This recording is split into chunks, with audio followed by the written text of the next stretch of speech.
స్త్రీ వశీకరణం కానీ పురుష వశీకరణం, ఈ రెండు వశీకరణాలు స్త్రీ కానీ పురుషుడు కానీ వర్తిస్తాయి. మనం చెప్పిన మాట వినకపోయినా మన దగ్గరికి వచ్చే విధంగా, మనం మాటకి గౌరవించే విధంగా, మనం రమ్మంటే రావాలి, పొమ్మంటే పోవాలి, కూర్చుంటూ కూర్చోవాలి, లెమ్మంటే లేవాలి, మనం చెప్పిన మాట గౌరవించి మనం పెళ్లి చేసుకోవాలనే విధంగా కూడా స్త్రీ వశీకరణ కానీ పురుష వశీకరణం కానీ ఉంటుందమ్మా. ఈ వశీకరణం అనేది వాళ్ళకి ఏ విధంగా ఎవరి గురించి మనం చేయాలనుకుంటున్నామో వాళ్ళ పేరు మీద కూడా ఆ వశీకరణం పట్టుకొని ఆ మంత్రం ఒకటి చెప్తాను. ఆ మంత్రం మీరు జపించగలిగారంటే, ఆ వశీకరణం పట్టుకొని ఆ మంత్రం జపిస్తే 11 రోజుల్లో ఆ వ్యక్తి, నువ్వు ప్రేమించిన వ్యక్తి కానీ, అమ్మాయి కానీ, అబ్బాయి కానీ 11 రోజులు మీ దగ్గరికి వచ్చేది ఖచ్చితంగా గ్యారెంటీగా జరుగుతుంది. ఘోరం జరగబోతుంది. ఒక గొడవతో మొదలు అవుతుంది. పరిస్థితులు మారబోతున్నాయి. ఏం జరగబోతుందో తెలియాలంటే వీడియో పూర్తిగా చూడాల్సిందే. వీడియో నచ్చితే తప్పకుండా ఒక చిన్న లైక్ అయితే చేసి మమ్మల్ని సపోర్ట్ చేయండి. ఇక ఆలస్యం ఏమాత్రం లేకుండా వీడియోలోకి అయితే మనము వచ్చేద్దాము. ఈ రాశి వారికి అన్ని విషయాల్లోనూ ఒక కొత్త పరిణామం స్పష్టంగా కనిపిస్తుంది.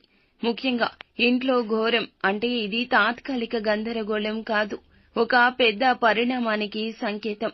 ఇంటికి సంబంధించిన విషయాల్లో ఈ రోజున కాస్త విరుద్ధ పరిణామాలు ఎదురు కావచ్చు.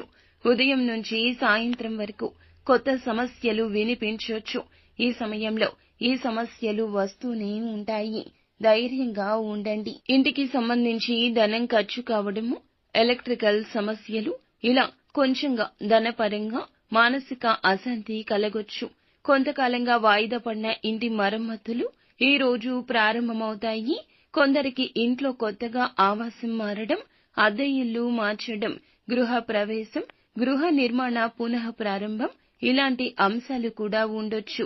ఇవి ఎలా ఉన్నా ఘోరమైతే తప్పదు. ఇంటి సభ్యులందరినీ ఇది ఏకతాటికి తెస్తుంది. ఈ సమయంలో కొందరు బంధువులు మీ ఇంటికి అకస్మాత్తుగా రాకపోకలు చేయొచ్చు. ఊహించని అతిథులు రావచ్చు. పాత బంధాలతో తగాదాలు జరగొచ్చు. మీ ఇంట్లో పాత బంధువులతో ఇబ్బందులు కూడా కలగొచ్చు. ఆస్తి గురించి బంధువులతో మాట్లాడుకోవడం లాంటి పనులుంటాయి. ఇది కొంతమందికి కలత ఇస్తుంది. ఈ పరిణామాలు ఒక సమస్యకు పరిష్కార దిశగా నడిపిస్తాయి. ఈ సమయంలో మీకు ఖర్చులు అయితే తప్పవు. చిన్న చిన్న రిపేర్లు, కొత్త వస్తువులు కొనడము, ఇంటికి సంబంధించి డాక్యుమెంట్లు జాగ్రత్త పెట్టుకోవాల్సి రావచ్చు. ఈ సమయంలో ఖర్చులు అయితే ఒక్కసారిగా పెరుగుతాయి, కానీ ఆ ఖర్చు తరువాత సంతృప్తి కలుగుతుంది. అదనపు ఆదాయం వచ్చే సూచన ఉంటుంది. మీ ఇంట్లో ఉన్న కొన్ని పాత వస్తువులు సమస్యకు కారణమవుతాయి. పాత వస్తువులు బయటకు తీయాలి. వాస్తు శాస్త్రానికి విరుద్ధంగా ఉంచిన వస్తువులు లేదా మీరు ఏదైనా చిన్న చిన్న సమస్యలకు దారి తీసేటటువంటి ఏదైనా ఆలోచనలను కూడా మీ మనసు నుండి బయటకు తీసేయండి. ఇంటి మధ్య గదిలో గణపతిని పూజించి ఇంట్లో 4 మూలల్లో గోమయం కలిపిన నీటితో శుద్ధి చేయాలి.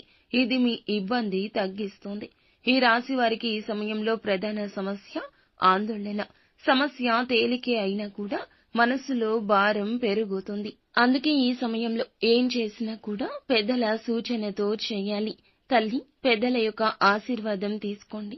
ఇంట్లో పెద్దవారి అనుమతి లేకుండా మీరు ఎటువంటి వయస్సు నిమిత్తం ఉన్నా కూడా ఏ నిర్ణయం తీసుకోవద్దు. కుటుంబ సభ్యులతో కలిసి వ్యవహరించండి. ఈ ఘోరం జరగకుండా ఉండడానికి ఈ రోజున మీరు సాయశక్తులా ప్రయత్నించండి. ఖర్చులు అదుపులో ఉంచుకోండి. ఇంటి తూర్పు గది లేదా పొరుగు గదిలో సత్యనారాయణ వ్రతం చేయడం మంచిది. అమ్మవారికి దీపారాధన చేయండి. ఎరుపు రంగు పుష్పాలతో అమ్మవారిని పూజించండి. ఈ రోజు పాత పరిచయాలు, పాత బంధాలు మళ్లీ గుర్తుకు వచ్చే అవకాశం ఉంటుంది. ఆస్తి, డాక్యుమెంట్లు, ఇల్లుకు సంబంధించి లీగల్ సమస్యలు కూడా ఎదురు కావచ్చు.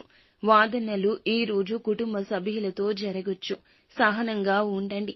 ఇంటి పెద్దల మాట వినండి, లేదా కొంచెంగా వినే ప్రయత్నమైనా చేయండి. నిత్యం శివ భగవానుని పూజించండి. అంతా మంచి జరుగుతుంది.